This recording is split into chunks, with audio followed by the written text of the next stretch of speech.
Bed, kabalo ka John 3:16. Oh yeah. Sige daw. John 3:16.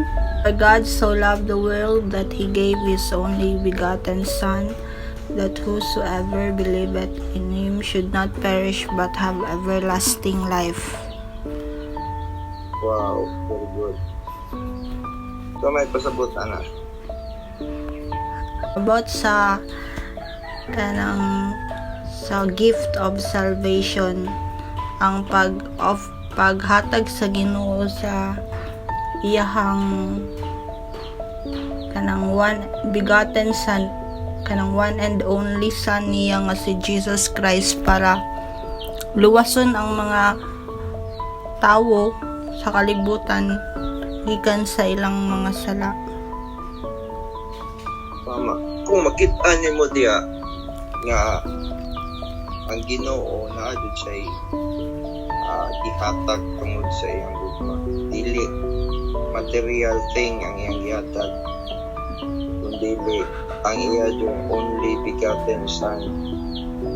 Kita unsa mahimuon nato based diha nga dili ta ma-perish. Ika ng perish man good. Ang ingon sa Revelation 20:14, and death and hell were cast into the lake of fire. Na ay cast nga mahitabo itambok sa Ginoo sa lake of fire. Sa hell, lake of fire ang tao nga dili maluwas. Ug gitudlo diha sa John 3:16 nga kung saon nga dili na mahitabo, dili ta madayon dito. Imong kanang tuuhan ang si Jesus Christ, then imong dawaton ang ang gihatag sa Ginoo nga si Jesus Christ nga mao ang muluwas sa atong mga sala. Kung dili na to dawaton ang gift nga mao si Jesus Christ, kay makuan jud ta malaglag maadto sa imperno.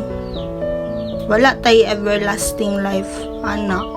Human, it is kanang imuha lang gishow nga kung dili ka kadawat sa simple kay nga butang sama sa simple kay nga paghatag sa Ginoo sa regalo niya, dili pud ka makadawat sa uban pa, maglisod kag dawat sa uban pa, kay simple na gud kayo na gift na gud na niya, mandili pa jud nimo dawaton. Tama, kay mao man pud na giingon gud sa Romans 6:23 nang imong gisulti.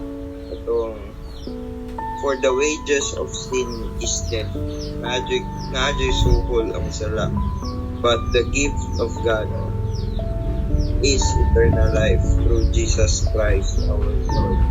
Walay pasalamatan nato sa Ginoo nga naadyo say love, naadyo say gitawag nga gift of God.